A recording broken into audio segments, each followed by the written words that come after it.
വിശ്വാസത്തിന്റെ മറവിൽ പ്രായപൂർത്തിയാകാത്ത പെൺകുട്ടിയെ ക്രൂരമായ പീഡനത്തിനിരയാക്കിയ സംഭവത്തിൽ പ്രതിയായ പൂജാരി കുറ്റക്കാരനാണെന്ന് കണ്ടെത്തിയ കോടതി വിധി കേരള മനസാക്ഷിയെ വീണ്ടും പിടിച്ചുലയ്ക്കുന്ന ഒന്നാണ്. തിരുവനന്തപുരം കണ്ണമ്മൂല ബാലസുബ്രഹ്മണ്യ ക്ഷേത്രത്തിലെ മുൻ പൂജാരി ബിനീഷിനെ പോക്സോ കോടതി കുറ്റക്കാരനാണെന്ന് വിധിച്ചതോടെ ഭക്തിയുടെയും വിശ്വാസത്തിന്റെയും പേരിൽ നടക്കുന്ന ക്രൂരതകൾക്കെതിരെയുള്ള ശക്തമായ താക്കീതാണ് പുറത്തുവരുന്നത്. 2019 ഈ ദാരുണമായ സംഭവം അരങ്ങേറുന്നത്. ചെല്ലമംഗലം ജനതാ റോഡിലെ ഭഗവതി മന്ദിര വീട്ടിൽ താമസക്കാരനായിരുന്ന ബിനീഷ് കണ്ണമ്മൂല ബാലസുബ്രഹ്മണ്യ ക്ഷേത്രത്തിലെ പൂജാരിയായിരുന്നു. പരീക്ഷാ പേടിയും മാനസികമായ പിരിമുറുക്കവും അനുഭവിച്ചിരുന്ന 9ാം ക്ലാസ് വിദ്യാർത്ഥിനിയെ പ്രശ്നപരിഹാരത്തിനായി മാതാവാണ് പൂജാരിയുടെ അടുത്തെത്തിച്ചത്. ഒരു സാധാരണ ഭക്തയെ സംബന്ധിച്ചിടത്തോളം ക്ഷേത്രത്തിലെ പൂജാരി ദൈവതുല്യമായ സ്ഥാനത്താണ് നിൽക്കുന്നത്. ആ വിശ്വാസത്തെയാണ് ബിനീഷ് എന്ന പ്രതി ഏറ്റവും നീചമായ രീതിയിൽ ചൂഷണം ചെയ്തത്.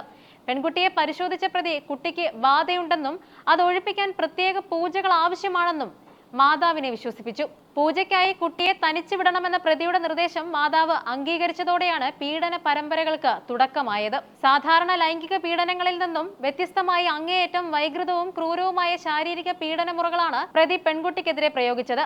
ബാധ ഒഴിപ്പിക്കാനെന്ന വ്യാജേന കുട്ടിയെ പൂജാമുറിയിൽ കയറ്റി ഇയാൾ പല ദിവസങ്ങളിലായി പീഡിപ്പിച്ചു. കുട്ടിയുടെ ശരീരത്തിനുള്ളിൽ മരപ്പാവുകൾ, നാണയത്തുട്ടുകൾ, ഇരുമ്പാണികൾ എന്നിവ ക്രൂരമായി കയറ്റിവെച്ചു. സാമൂഹിക വിരുദ്ധവും ഒപ്പം മൃഗീയവുമായ ഇത്തരമൊരു കൃത്യം ഒരു ദൈവാലയത്തിനുള്ളിൽ വെച്ച് നടന്നു എന്നത് കേസിനെ കൂടുതൽ ഗൗരവമുള്ളതാക്കി. ഒരു പിഞ്ചു മനസ്സിനെ ശാരീരികമായും മാനസികമായും തകർക്കുന്നതായിരുന്നു പ്രതിയുടെ ഓരോ നീക്കവും. ക്രൂരമായ ബാധ ഒഴിപ്പിക്കൽ പൂജകൾ കഴിഞ്ഞിട്ടും കുട്ടിയുടെ മാനസികാവസ്ഥയിൽ മാറ്റമുണ്ടായില്ല. പരീക്ഷാ പേടിയും ഭയവും വർദ്ധിച്ചതോടെ മാതാപിതാക്കൾ കുട്ടിയെ ഒരു മെന്റൽ എയ്ഡ് ക്യാമ്പിലെത്തിച്ചു. അവിടെ വെച്ച് ഡോക്ടർ നടത്തിയ കൗൺസിലിംഗിലാണ് പീഡന വിവരം പുറത്തുവരുന്നത്. താൻ അനുഭവിച്ച നരകയാതനകൾ കുട്ടി വിറയലോടെ ഡോക്ടറോട് വെളിപ്പെടുത്തുകയുമുണ്ടായി. ഇത് കേട്ട ഡോക്ടർ ഉടൻ തന്നെ പോലീസിനെ വിവരമറിയിക്കുകയും തുടർന്ന് പോക്സോ നിയമപ്രകാരം കേസെടുക്കുകയുമായിരുന്നു. മെഡിക്കൽ കോളേജ് പോലീസ് ഇൻസ്പെക്ടർമാരായിരുന്ന KS അരുൺ, P ഹരിലാൽ എന്നിവരുടെ നേതൃത്വത്തിലാണ് കേസ് അന്വേഷിച്ചത്. പ്രതിയുടെ മുറിയിൽ നടത്തിയ റെയ്ഡിൽ അന്വേഷണ സംഘം ഞെട്ടിപ്പോവുകയുണ്ടായി. അവിടെ നിന്നും 51 വ്യത്യസ്ത രൂപത്തിലുള്ള മരപ്പാവകൾ കണ്ടെടുക്കുകയുണ്ടായി. ഈ പാവകൾ മന്ത്രവാദത്തിനോ മറ്റ് ദുർക്രിയകൾക്കോ ഉപയോഗിക്കുന്നതായിരുന്നു. ഈ 51 പാവകളും പോലീസ് കോടതിയിൽ ഹാജരാക്കി. കോടതിയിൽ നടന്ന വിസ്താരത്തിനിടെ തന്നെ പീഡിപ്പിക്കാൻ പ്രതി ഉപയോഗിച്ച പാവയെ 51 പാവകളുടെ കൂട്ടത്തിൽ നിന്നും പെൺകുട്ടി കൃത്യമായി തിരിച്ചറിഞ്ഞു. ഇത് കേസിൽ പ്രോസിക്യൂഷന് വലിയ മുൻതൂക്കം നൽകി നിർണായക തെളിവായി മാറി. തിരുവനന്തപുരം പോക്സോ ജില്ലാ ജഡ്ജി MB ഷിബുവാണ് കേസ് പരിഗണിച്ചത്. പരീക്ഷാ പേടിയുമായി എത്തിയ ഒരു കുട്ടിയെ ആശ്വാസം നൽകുന്നതിന് പകരം വൈകൃതങ്ങൾക്ക് ഇരയാക്കിയ പ്രതിയുടെ നടപടിയെ കോടതി അതീവ ഗൗരവത്തോടെ കണ്ടു.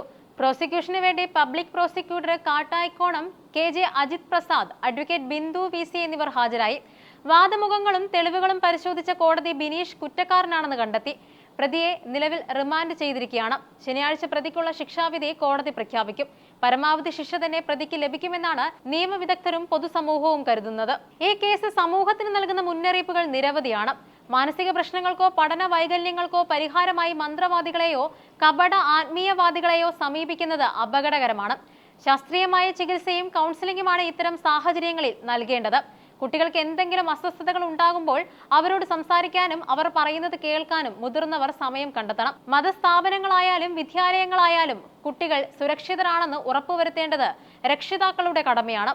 ഒരു വൈദികന്റെയോ പൂജാരിയുടെയോ വേഷം ധരിച്ചതുകൊണ്ട് മാത്രം ഒരാൾ നല്ലവനാകില്ലെന്നും വിശ്വാസത്തെ മറയാക്കി അധമ വികാരങ്ങൾ തീർക്കുന്നവർ സമൂഹത്തിൽ ഉണ്ടെന്നും ഈ സംഭവം ഓർമ്മിപ്പിക്കുന്നുണ്ട്.